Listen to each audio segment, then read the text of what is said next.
Before you get comfortable, don't. Because tonight's stories didn't start scary. They started normal. And that's the worst part. 3 true encounters. Something was watching. My college campus was considered very safe. The worst things that usually happened were drunk frat guys getting the police called for doing something stupid. The campus was well lit and equipped with those blue emergency call boxes everywhere. Like most students, I often walked around campus scrolling through Reddit or Instagram. I know it was stupid, but I was a college student. This particular night it was dark out, but only about 7 p.m. There were plenty of students around and everything felt normal. But for some reason, I didn't go on my phone. I had this feeling that something was off. I couldn't explain it. Just a quiet sense in the back of my mind that something bad was going to happen. The walk continued normally, and by the time I reached my apartment-style dorm, I started to laugh at myself for being paranoid. These dorms had outside entrances connected by pathways. As I got closer to my unit, that feeling came back, only this time it was much stronger. Sudden, intense, fear. I noticed a light was on in my room. Something told me not to investigate. Instead, I muttered something like, "Seriously, I forgot," and walked back outside. I stayed nearby, feeling ridiculous and paranoid, crouching behind the window like a crazy person. I kept telling myself I was being weird. Then I heard footsteps. Slowly, I peeked through the window and saw a man I didn't recognize inside my room. He poured himself a glass of soda, then carried it back into my bedroom. I stayed hidden for what felt like forever. I think nearly an hour passed. When I finally heard footsteps again, he was heading for the front door. I bolted to the stairway, climbed to the floor above, and waited several more minutes before going back. When I returned, he was gone. The bad feeling was gone too. I checked the apartment thoroughly. Closets, bathroom, bedroom. Nothing seemed out of place. A few hours later, as I was getting into bed, I felt something strange under the covers. I jolted up, turned on the lights, and found condoms still wrapped in plastic. I never saw that man again. I didn't recognize him from class, but he looked about my age. I don't know how he knew me, or how long he'd been watching. But I'm certain of one thing. If I had ignored that feeling and walked into my room when I first noticed the light, something terrible would have happened. If your gut ever tells you something is wrong, listen. It might save your life. This happened last night around 7:30 p.m., so it was already dark. My friend and I, both 22-year-old women, were about 2/3 of the way through a 16-hour drive back home from Salem, Massachusetts. I really needed to pee, so we stopped at a rest area in eastern Pennsylvania. I usually avoid rest stops, but this one looked nice enough, and I didn't have a bad feeling about it. Inside, the only other person was an older man, probably mid to late 60s, standing near the vending machines, talking on his phone. We walked past him, across the room, and into the bathroom. We were in there for a good 10 to 15 minutes because my friend had some acne she wanted to deal with. When we came back out, the man was still there, but he was no longer on the phone. He was staring at us and smiling. The smile didn't reach his eyes, and his gaze followed us the entire way as we walked toward the exit. We both noticed it. We were still laughing about something one of us had said, but there was an edge to it now. We jogged toward my car, which was parked about 6 spaces from the door.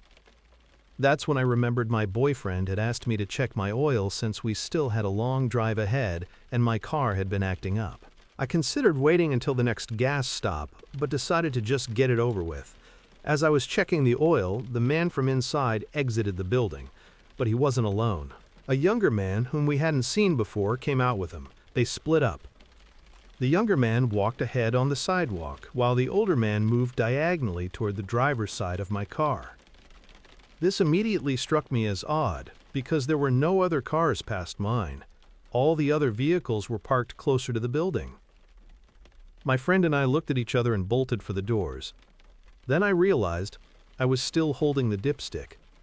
I cursed, ran back, shoved it in, slammed the hood. We jumped into the car, locking the doors just as they reached us. We watched as the younger man walked slowly past the car, staring in at us with a blank, unreadable expression. He continued down the sidewalk for a while, then stopped, then turned around, and started walking back toward us. Meanwhile, the older man, still smiling, came within a few feet of my door before turning and walking toward the other side of the lot. I backed out of the space. As I pulled forward to leave, I saw the older man standing in the middle of the road, smiling the same way, motioning for us to stop. I didn't. As we drove away, we watched in the mirrors as both men got into cars parked closer to the building. For the next few hours, we were shaken, talking non-stop about what might have happened. I tried to rationalize it.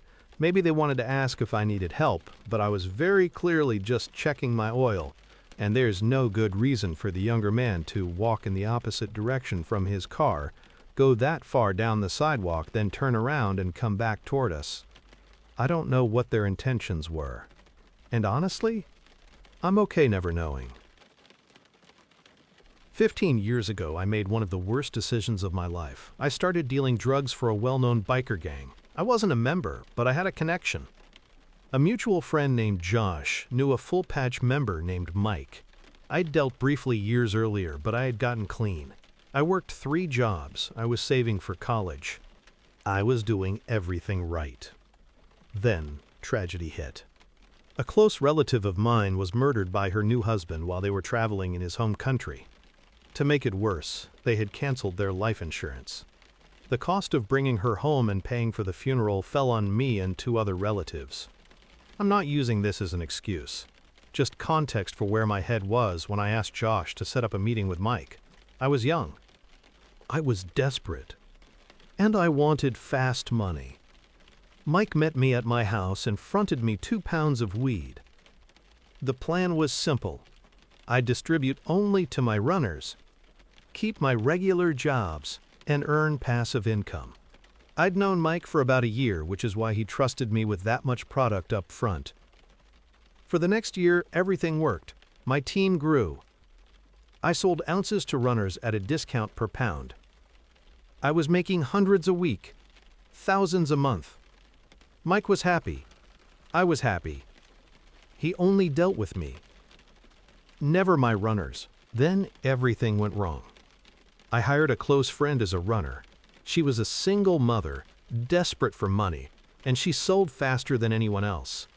I trusted her with more product than usual, especially since I was going on a 3-week vacation. That was my mistake. When I returned, everyone was paid up except her. After excuse, she finally admitted her new scale had been set incorrectly, and she was short a significant amount. I was angry, but I could recover. What I couldn't recover from was being late to meet Mike. When I explained what happened, he exploded. He said my lateness made him miss a meeting with his own connect, and that this connect would never deal with him again. He claimed that relationship made him $5,000 a week. Then he told me to meet him at Josh's house and to bring the person responsible. If I didn't, I'd be held accountable. I knew what that meant, and I wasn't about to sacrifice my friend. So I went alone. I waited on Josh's couch for hours. When Mike finally arrived, he ignored me, talked to others. Then suddenly, I woke up on the floor. Mike had hit me so hard I blacked out. He continued beating me for minutes. When I came to, he pressed a handgun to my head. He told me I owed him 1 year of lost profits, $260,000. First payment, $5,000 in 48 hours. Every 24 hours after that, another $5,000. The money I'd just paid for my re-up didn't count. He took my car, undervalued it, and told me he'd use me as a human ATM. I knew then I was already dead. I just hadn't stopped breathing yet. Mike had never met my runners, my family had moved away, and I wasn't dying for an imaginary debt. So I ran. At 4:30 a.m., I packed clothes, called a friend in another country, and took a bus near, but not to the Greyhound station. No ID required. I destroyed my phone and boarded. By noon, I was in a country I'd never been to, using a new name. That night, I logged into Facebook. Mike and Josh had kicked in my door, destroyed my place, left messages listing places they thought I was hiding. They were watching airports and bus stations. They never knew I'd left. For years, I moved city to city, country to country, changed phones constantly, cut contact with almost everyone. I later learned Mike routinely did this, manufacturing debt, draining people dry. Those who couldn't pay usually ended up in ditches. Today, I'm clean. I have a career, a home, a fiancé. I speak to schools about poverty and second chances. I've never told anyone in my new life this story. To the biker still waiting for his money, I hope we never meet again. Thanks for listening. I hope you enjoyed these stories. If one of them gave you chills, hit like and subscribe for more. But don't forget to double-check the locks first.